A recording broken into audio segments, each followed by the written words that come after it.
చెప్పండి assign land మాది గవర్నమెంట్ది, ఎప్పటికైనా మేమే జప్తు చేసుకుంటాం. రైట్, మీరు చెప్తాను వాస్తవమే. అసైన్ ల్యాండ్ మీకు జప్తు చేసుకునే రైట్స్ ఉన్నాయి కాబట్టి మీరు మాట్లాడుతున్నారు. కానీ ఇది ఏళ్ళ తరబడి రాళ్ళు రెప్పలు చేసి కండలు దూలాలు చేసుకొని కష్టపడిన రైతులు కూడా మీరు కొంతమంది ఉంటేనే ఈ సాగులో వాళ్ళు ఉన్నారు కాబట్టి మీరు అసైన్ ఇచ్చారు, అంతే కదా. ఇప్పటికి 20 సంవత్సరాలు అయింది. యాజ్ ఏ రూల్ ప్రకారం అయితే ఇప్పటికీ అది పాత పట్ట అయిపోవాలా. మా కర్మ కాలి ఈ పెడవల్లి ప్రాజెక్టులో అప్పుడు జియో పాస్ చేస్తే కోర్టులో స్టే వేసి ఇప్పుడు మాకు రాలే. లేకపోతే last government Siddareddy Ramakrishna MLA గారు ఉన్నప్పుడు ఇవ్వాల్సిందే మాకు.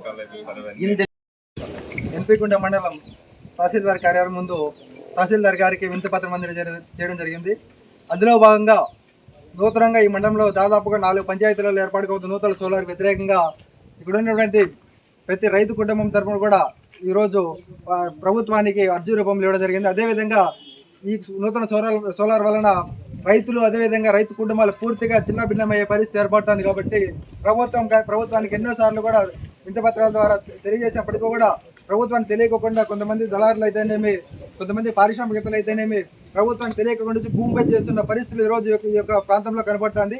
వెంటనే ప్రభుత్వం ఇలాంటి వారిపైన కఠిన చర్యలు తీసుకొని రైతులకు న్యాయం చేసే దిశగా ముందుకెళ్లాలని తెలియజేస్తున్నాం. లేని పక్షంలో రైతులందరూ కూడా మండల కేంద్రం అయితేనేమి, జిల్లా కేంద్రం అయితేనేమి అందరి రైతులందరూ కూడగట్టుకొని ధర్నాలు అయితేనేమి, రాష్ట్ర రోజులకేమి, నిరాహార దీక్షలకు అయితేనేమి వెనకడమని చెప్పేసి ప్రభుత్వానికి హెచ్చరిస్తున్నాం.